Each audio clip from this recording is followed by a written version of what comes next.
Hi friends, welcome to Ashrita's creations. Plant lovers కోసం ఒక మంచి టిప్తో మీ ముందుకు వచ్చానండి. ఇంత అందంగా ఇంత సమ్మర్లో కూడా పూలు పూయాలంటే ఎలాంటి లిక్విడ్ ఫర్టిలైజర్ ఇవ్వాలి, అది జీరో కాస్ట్. ఆ ఫర్టిలైజర్ ఏ ఏ మొక్కలకి ఇవ్వాలి, ఏ టైంలో ఇవ్వాలి, ఎంత ఇవ్వాలి, ఎలాంటి జాగ్రత్తలు తీసుకోవాలి అనేది ఈ వీడియోలో చూపిస్తాను. స్కిప్ చేయకుండా చూడండి. మన ఛానల్ని కొత్తగా చూస్తుంటే లైక్ చేయండి, షేర్ చేయండి, సబ్స్క్రైబ్ కూడా చేయండి. ఇక్కడ నేను బియ్యము పప్పు కడిగిన నీళ్ళు అయితే ఒక బకెట్లోకి తీసుకున్నానండి. అదేవిధంగా దానిమ్మ తొక్కలు, ఆరెంజెస్ పీల్స్, ఆరెంజెస్ పాడైంటే అవి కూడా కట్ చేసేసాను. పాలకూర, ఉల్లిపాయ తొక్కలు అన్నీ కూడా ఒక ప్లేట్ నిండాకు తీసుకున్నానండి. చూస్తున్నారు కదా, ఎక్కువ క్వాంటిటీలోనే ఉన్నాయి ఇక్కడంతా కూడా. ఇవంతా కూడా మొక్కలకు చాలా మేలు చేసేటివే. పాలకూరలో ఉండే పోషకాలన్నీ ఇన్ని కాదు, అదేవిధంగా దానిమ్మల్లో కూడా మనకు ఈ వస్తువులన్నీ మంచిగా ఉంటే ఏ విధమైన హెల్ప్ చేస్తాయో అదేవిధంగా పాడైనటి అయినా సరే మొక్కలకు అంతే మంచి చేస్తాయండి. అవన్నీ కూడా ఈ వాటర్లో నేను యాడ్ చేసి ఒకసారి అంతా చేత్తో కలిపేస్తున్నాను. ఆరెంజెస్ తీసుకున్నాను కదా, అవి కొద్దిగా ఎండినట్లు అయ్యాయి అనేసి అవి సన్నగా పలుచగా కట్ చేసి వేసేసానండి. ఆ ఆరెంజెస్ ముక్కల్ని ఈ విధంగా చేత్తో నలుపుతున్నాను. దాంట్లో ఉండే జ్యూస్ అంతా వాటర్లోకి వస్తుంది కదా అనే ఉద్దేశంతో మనము ఇలా తీసుకున్న ఈ వస్తువులన్నింటినీ కూడా 24 అవర్స్ అలాగే పెడదాము. ఆ తర్వాత దీన్ని ఎలా వాడాలనేది చూపిస్తాను. అదేవిధంగా ఇంకా కొన్ని ఐటమ్స్ దీంట్లో యాడ్ చేసి చూపిస్తాను, స్కిప్ చేయకండి. ఇక్కడ చూస్తున్నారు కదా, ఒక చిన్న బెల్లం ముక్క కూడా వేసాను. దీనివల్ల మొక్క వేర్లు బలంగా పెరుగుతాయి. అదేవిధంగా మనం ఇచ్చిన లిక్విడ్ ఫర్టిలైజర్ అయినా ఏ ఫర్టిలైజర్ అయినా మొక్క తీసుకోవడానికి ప్రిపేర్ అయి ఉంటుంది. చాలా మంచిది. అదేవిధంగా వానపాములు కూడా బాగా మన మట్టిలో అయితే ప్రొడ్యూస్ అవుతాయండి ఈ బెల్లం వల్ల. నీళ్ళల్లో ఈ బెల్లం ముక్క వేసిన తర్వాత ఒకసారి మళ్ళా చేత్తో అంతా కలిపేశానండి. ఇంకా దీంట్లో కొన్ని వస్తువులు నేను యాడ్ చేస్తున్నాను. ఇక్కడ చూస్తున్నారు కదా, మనము ఇడ్లీ దోశ పిండి కలుపుకున్న గిన్నెలో నీళ్ళు, అదేవిధంగా లెట్యూస్ అండి, ఇది కూడా చాలా మంచిది హెల్త్కి మనకి. అది కూడా వాడిపోయింటే ఆకు కూడా వేసి కలుపుతూ ఉన్నాను. ఇలా అన్ని వస్తువులు మనం వేసిన తర్వాత నీడలోనే పెట్టుకోవాలండి ఈ బకెట్ని. దీనిపైన ఏదైనా మనము మూత పెట్టచ్చు లేదా అలాగే ఉంచేయచ్చు. ఆ తర్వాత బాదం పాపులు నానబెట్టిన నీళ్ళు, ఆ తొక్కలు కూడా యాడ్ చేశాను. టీ డికాషన్, హెన్నా కోసం కాంచిన డికాషన్ కూడా యాడ్ చేసేసాను. ఆ తర్వాత ఇది బియ్యం పిండి అండి, కొద్దిగా ఉంటే రైస్ ఫ్లోర్, అది కూడా వేసి చక్కగా కలిపేస్తున్నాను. ఇక్కడ వేసిన వస్తువులన్నీ మీరు చూశారు కదా, ఎంత బలమైన లిక్విడ్ ఫర్టిలైజర్ కోసం మనం ఇక్కడ ప్రిపేర్ చేస్తున్నాము. చాలా చాలా మంచిది మొక్కలకి.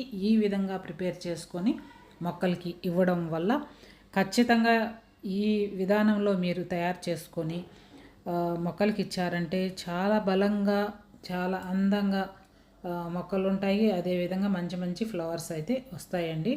అదేవిధంగా ఇంకొక ఇంగ్రీడియంట్, సీక్రెట్ ఇంగ్రీడియంట్ అన్నమాట ఇది. అదేం లేదులేండి, ఊరికే తమాషకు చెప్పాను. కాఫీ పౌడర్ మనం కొద్దిగా వాడుకొని ప్యాకెట్ పక్కన పెట్టేస్తూ ఉంటాం కదా, ఇలా గట్టిగా అయిపోతూ ఉంటుంది, దాన్ని వేస్తూ ఉన్నాను. దీనివల్ల మనకు ఫ్లవరింగ్ అనేది చాలా ఎక్కువ వస్తుందండి కాఫీ పౌడర్ వల్ల. అదేవిధంగా ఇంకొక ప్యాకెట్ కూడా అదేవిధంగా ఉంటే దాన్ని కూడా తీసి ఓపెన్ చేసి ఆ పొడి కూడా వేసేస్తూ ఉన్నాను. మనము ఇక్కడ వాటర్ ఎక్కువ యాడ్ చేస్తాం కదా, ఎక్కువ వేసినా ఏమి ఇబ్బంది ఉండదండి. కాఫీ పౌడర్ ఎంత వేస్తే ఏమన్నా అవుతుందా అనే డౌట్ రావచ్చు. మొక్కలకి ఎలాంటి ఇబ్బంది ఉండదు. మనము వీలైనంత వరకు చాలా పల్చగా చేసి మొక్కలకైతే ఫర్టిలైజర్ ఇస్తాము. కాన్సన్ట్రేషన్గా ఎటువంటి పరిస్థితుల్లోనూ మనము మొక్కలకి అనేది ఫర్టిలైజర్ ఇవ్వము. ఎప్పుడు కూడా మనం తెలుసుకోవాల్సింది ఏంటంటే, ఎంత పల్చగా వీలైతే అంత పల్చగా ఇవ్వండి, మొక్కలు ఎండిపోయే సమస్య ఉండదు. కాన్సన్ట్రేషన్గా లిక్విడ్ ప్రిపేర్ చేసి ఇచ్చితే ఖచ్చితంగా మొక్కలు అయితే పాడైపోతాయండి. అదేవిధంగా ఎప్పుడు మనము ఏ ఫర్టిలైజర్ ఇవ్వాల్సి వచ్చినా సరే ముందుగా మొక్కలకు వాటరింగ్ చేసి ఆ తర్వాత మాత్రమే ఫర్టిలైజర్ ఇవ్వండి. దీనివల్ల కూడా మొక్కలు పాడవకుండా ఉంటాయి. ఈ కాఫీ పౌడర్ కూడా వేసేసాను. 24 అవర్స్ అయిపోయింది. ఇప్పుడైతే మనము పర్మెంటేషన్ చేసి ఇప్పుడు దీని నిండాకు వాటర్ అయితే పట్టుకున్నాము. 2 లీటర్స్ మనం తీసుకున్న లిక్విడ్ ఉంటే దానికి ఒక 20 లీటర్ల వరకు నీళ్ళను కలుపుకొని మనము మొక్కలకి ఇవ్వచ్చు. 20 లీటర్లు అయినా కలుపుకోవచ్చు, 25 లీటర్లు కలుపుకున్నా ఇబ్బంది ఏం లేదండి. మీకు ఇక్కడ ఇంకొక విషయం చెప్పడం మర్చిపోయానండి. కొన్ని కర్బూజా ముక్కలు, అదేవిధంగా ఒక దోసకాయ పాడైంటే ఆ దోసకాయ ముక్కలు కూడా నేను మనము ప్రిపేర్ చేసుకున్న ఆ ఫర్టిలైజర్లో వేసేసాను. అంటే ముందు రోజే వేసేసానండి. వేసిన తర్వాత మాత్రమే 24 అవర్స్ ఉంచి ఆ తర్వాత ఇలా వాటర్ అంతా పడుతూ ఉన్నాను బకెట్ నిండాకు. ఇలా బకెట్ నిండాకు నీళ్లు పట్టుకొని ఆ తర్వాత ఒకసారి కర్ర తీసుకొని చక్కగా కలిపేసి మనము మొక్కలకి ఇవ్వడమే. తొక్కలు రాకుండా చూసుకొని ఇస్తే బెస్ట్ అండి. ఎందుకంటే తొక్కలతో ఇస్తే మళ్ళీ ఫంగస్ ఫామ్ అయ్యే అవకాశం ఉంటుంది. ఏదైనా మొక్క మొదట్లో అలా ఆ ముక్కలు పడితే దానిపైన మట్టితో కప్పేయండి. అదేవిధంగా మొదలకు దగ్గరగా పడకుండా చూసుకోండి. ఈ విధంగా నేను ప్రతి మొక్కకి ఈ లిక్విడ్ అయితే ఇస్తూ ఉన్నాను. కాకపోతే దీనికి ముందే మీరు చూసారు కదా, వాటరింగ్ చేసి ఆ తర్వాత మాత్రమే లిక్విడ్ ఫర్టిలైజర్ అయితే అన్ని మొక్కలకి ఇచ్చేసాను. ఇక్కడ చూస్తున్నారా ఎంత బాగుందో తోటకూర విత్తనాలు. మనము కొన్ని మొక్కలు అలా వదిలేసామనుకోండి, ఈ విధంగా సీడ్స్ అయితే రెడీ అవుతాయి. మనము బయట కొనే అవసరం లేకుండా మంచి విత్తనాలు పైసా ఖర్చు లేకుండా మనకు రెడీ అవుతాయండి. ప్రతి మొక్కకు ఈ లిక్విడ్ ఫర్టిలైజర్ అయితే ఇవ్వచ్చు, ఎలాంటి ఇబ్బంది ఉండదు. అన్ని మొక్కలకి నేను ఫర్టిలైజర్ అయితే ఇచ్చేసాను. మీరు ఇందాక చూసిన మొక్క వేరు, ఇది వేరే అండి. దీన్ని కూడా ఇలా వదిలేసాను. అన్ని సీడ్స్ వచ్చిన తర్వాత అంటే ముదిరిన తర్వాత నేను మళ్ళీ వాటిని కలెక్ట్ చేస్తాను. అన్నీ ఇచ్చిన తర్వాత అడుగున ఈ విధంగా ఉంది. దీంట్లో మళ్ళీ ఇంకొక 20 లీటర్ నీళ్ళైనా పట్టుకొని మొక్కలకి ఇవ్వచ్చు. లేదంటే దీన్ని కంపోస్ట్ బిన్లో వేసేస్తే సరిపోతాయండి. చూడండి, మనము ఇలాంటి లిక్విడ్స్ ఇవ్వడం వల్ల మొక్కలు హెల్తీగా ఉంటాయి. ఫ్లవరింగ్ కూడా చూడండి ఎంత బాగా వస్తుందో. ఈ విధంగా మంచి మంచి ఫ్లవర్స్తో మన గార్డెన్ అయితే అందంగా ఉంటుంది.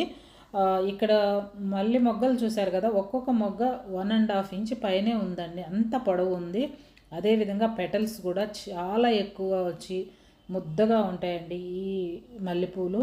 నేను పూలు కొయ్యకపోతే 4 రోజులైనా సరే అలాగే వాడిపోకుండా ఉన్నాయండి. అంత మంచిగా హెల్తీగా మన గార్డెన్ ఉంటుంది. ఇలాంటి మంచి మంచి టిప్స్ కోసం మన ఛానల్ని ఎవరైనా కొత్తగా చూస్తున్నట్లయితే ఖచ్చితంగా సబ్స్క్రైబ్ చేసుకోండి. అదేవిధంగా లైక్ చేయండి, కమెంట్ చేయండి. ఇదేనండి ఈరోజు video. Thank you for watching.